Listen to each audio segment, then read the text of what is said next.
కొల్లూరు మండలం జువ్వలపాలెం, తడికలపూడి, కిష్కిందపాలెం, తిప్పలకట్ట, తోకలవానిపాలెం, పోతరలంక గ్రామాలలో ఉమ్మడి కూటమి అభ్యర్థి నక్క ఆనందబాబు ఎన్నికల ప్రచారం చేశారు. గ్రామాలలో అంబేద్కర్ బొమ్మలకు దండలు వేసి కేక్ కట్ చేసి ఎన్నికల ప్రచారం మొదలుపెట్టారు. ఈ ప్రచారంలో ఆనందబాబు మాట్లాడుతూ, నేను చేసిన అభివృద్ధి తప్ప కొత్తగా ఏమీ అభివృద్ధి జరగలేదన్నారు. లంక గ్రామాల ప్రజలు సముద్ర, బ్యాక్ వాటర్, ఉప్పునీటితో ఇబ్బందులు పడుతున్నారన్నారు. నేను వేమూరు నియోజకవర్గంలో 3 సార్లు పోటీ చేసి 2 సార్లు గెలుపొందాను. నేను వేమూరు నియోజకవర్గంలో చేసిన అభివృద్ధి తప్ప కొత్తగా చేసింది ఏమీ లేదని అన్నారు. వైఎస్ఆర్సీపీ అధికారంలోకి వచ్చిన 2 నెలలలో చెక్ డ్యాం కడతామని శంకుస్థాపన చేసి పాలాభిషేకాలు చేపించుకున్నారు. కానీ చెక్ డ్యాం కట్టకపోవడంతో బ్యాక్ వాటర్తో లంక గ్రామాల ప్రజలు ఇబ్బంది పడుతున్నారు. కుటుంబ సభ్యులందరికీ కూడా హృదయపూర్వక నమస్కారాలు తెలియజేస్తా ఉన్నా. మీ అందరికీ తెలుసు, ఇంకో 25 రోజుల్లో ఎన్నికలు రాబోతా ఉన్నాయి.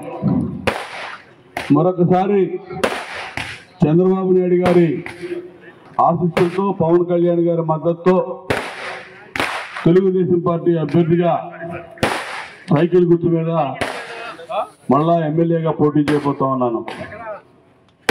అఖండమైన మెజార్టీ ఇచ్చి మీ అందరికీ సేవ చేసే అవకాశం మరొకసారి ఇమ్మని చెప్పి మిమ్మల్ని అభ్యర్థిస్తా ఉన్నాను.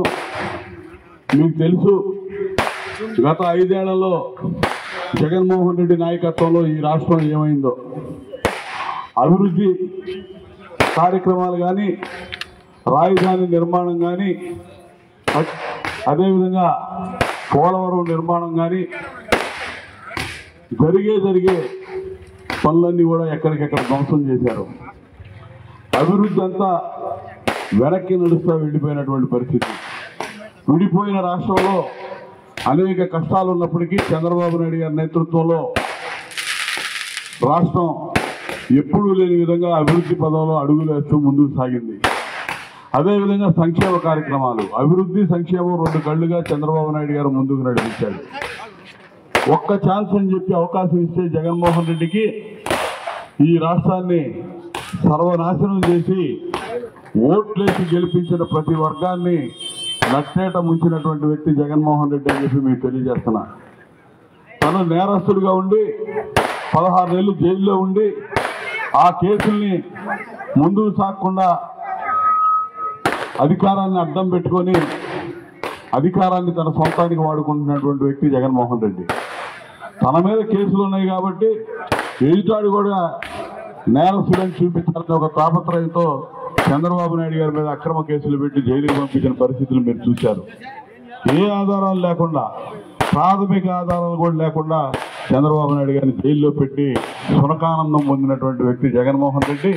అతని మీద ఆధారాలతో సహా ఛార్జ్షీట్లు ఫైల్ అయిన కేసులు 12 సిబిఐ కేసులు ఉన్నాయి. ఆ కేసుల్లో బయటపడటం ఇప్పుడప్పుడే ఆయన తరం కాదు. అధికారం పోతే శాశ్వతంగా జైలుకి వెళ్తాడు. కాబట్టి ఏదో విధంగా అధికారాన్ని నిలబెట్టుకోవడం కోసం అన్ని అడ్డదారులు తొక్కుతా ఉన్నాడు. విజ్ఞులైన మీరందరూ కూడా ఆలోచన చేయండి. ముఖ్యంగా ఈ లంక గ్రామాల ప్రజలు మొట్టమొదటి నుంచి కూడా తెలుగుదేశం పార్టీకి మీరందరూ ఎంతో అండదండగా ఉంటా ఉన్నారు. ఇవాళ మరొకసారి చంద్రబాబు నాయుడు గారి నాయకత్వాన్ని, పవన్ కళ్యాణ్ గారి నాయకత్వాన్ని బలపరుచుకొని ఈ రాష్ట్రంలో అధికారంలోకి మళ్ళా రావాల్సిన అవసరం ఉంది. మన కోసం కాదు, చంద్రబాబు నాయుడు గారి కోసం కాదు. చంద్రబాబు నాయుడు గారికి కొత్త ఏం కాదు ముఖ్యమంత్రి పదవి. ఇలా పదవుల కోసం కాదు, రాష్ట్రం కోసం, రాష్ట్ర యువత కోసం, ఈ గ్రామాల అభివృద్ధి కోసం, మన నియోజకవర్గ అభివృద్ధి కోసం మరొకసారి కూటమి అభ్యర్థిగా పోటీ చేస్తున్న నన్ను మీరు గెలిపిస్తారని చెప్పి నేను కొండంత ఆశతో ఉన్నాను. ఖచ్చితంగా మీకు తెలుసు, అపరిష్కృతంగా ఉన్నటువంటి సమస్యలన్నీ ఎన్నో మనం పరిష్కారం చేశాం. ఇవాళ నేను చెప్తా ఉన్నా, మొన్న చంద్రబాబు నాయుడు గారు చెప్పాడు కొల్లూరులో మీటింగ్లో, బహిరంగ సభలో, ఈ గ్రామాలకి, లంక గ్రామాలకి పోతలంక ఎత్తిపోతల పథకం 50 కోట్ల రూపాయలు నిధులు వెచ్చించి తయారు చేశాం. ఇవాళ ఆ పథకం ఒక విధంగా కోనరిల్లుతూ ఉంది. దాన్ని మళ్ళా బాగు చేసుకుందాం. బ్యాక్ వాటర్తో ఇబ్బందులు వస్తూ ఉన్నాయి. లంక గ్రామాలన్నీ ఉప్పు నీటితో ఇబ్బంది పడిపోతూ ఉన్నారు. వెనక కొడతా ఉంది సముద్రం బ్యాక్ వాటర్ అని చెప్పి చెక్ డ్యాం కడతామని చెప్పి వైఎస్ఆర్సీపీ అధికారంలోకి వచ్చిన మొదటి 2 నెలల్లోనే వాళ్ళు అక్కడ శంకుస్థాపన చేశారు. సిగ్గు లేదు వాళ్ళకి. పోతల్లంకి శంకుస్థాపన చేశారు. శంకుస్థాపన రాయుంటే మనం వచ్చి పూర్తి చేసాం దాన్ని. ఇవాళ దానికి ఒక శంకుస్థాపన చేసి పాలాభిషేకాలు చేయించుకున్నారు. చెక్ డ్యాం లేదు, ఏమి లేదు. అవన్నీ కూడా మనం రాబోయే రోజుల్లో పూర్తి చేసుకుంటామని చెప్పి ఈ సందర్భంగా చెప్పకుండా అభివృద్ధి కార్యక్రమాలు చేశాం.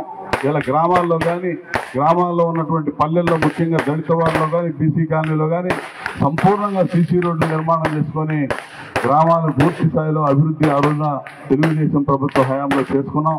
మరొకసారి ముఖ్యంగా రైతాంగం, ఈ ప్రాంతంలో ఉన్నటువంటి వ్యక్తులంతా కూడా 100% వ్యవసాయ ఆధార జీవనం సాగించేటటువంటి రైతాంగం మన ప్రాంతం. మరి గతంలో మన మీద గెలిచిన అతను ఏ విధంగా వెళ్ళిపోయాడో, పారిపోయాడో మీరు చూశారు. ఓటమిని స్వయంగా అంగీకరిస్తా ఉన్నారు. ఇప్పుడు ఎవరినో తీసుకొచ్చి ఇక్కడ పెట్టారు. మరి ఎక్కడి నుంచి వచ్చాడో కేరాఫ్ లేని వ్యక్తులు ఇక్కడ తయారయ్యి ఎవరెవరినో తీసుకొచ్చి ఈ ప్రాంతం అంతా కూడా అగమ్య గోచరంగా అయోమయం సృష్టించి, ఇక్కడ అలజడులు సృష్టించి, లేనిపోయిన వివాదాలు, విభేదాలు, కులాల మధ్య, వర్గాల మధ్య రెచ్చగొట్టే ధోరణితో ఇప్పటికే వ్యవహరిస్తా ఉన్నారు. గమనించండి, ఎక్కడి నుంచి వచ్చారు, అక్కడ వీళ్ళ చరిత్ర ఏంటి, ఆనందబాబు చరిత్ర ఏంటో, ఆనందబాబు ఏంటో మీకు గత 15 ఏళ్ళ నుంచి చూస్తూ ఉన్నారు. గెలిచినా ఓడినా ఏ ఇబ్బందులు లేకుండా, ఏ భేషజాలు లేకుండా మీలో ఒకరిగా కలిసిపోయే వ్యక్తిని మరి ఇప్పుడు గెలిచినటువంటి వ్యక్తి ఎట్టిపోయాడో చూడండి. ఇప్పుడు వచ్చిన వ్యక్తి ఆడ నుంచి వచ్చాడో ఆయన చరిత్ర ఏందో కూడా తెలుసుకొని మీరందరూ ఆలోచించండి.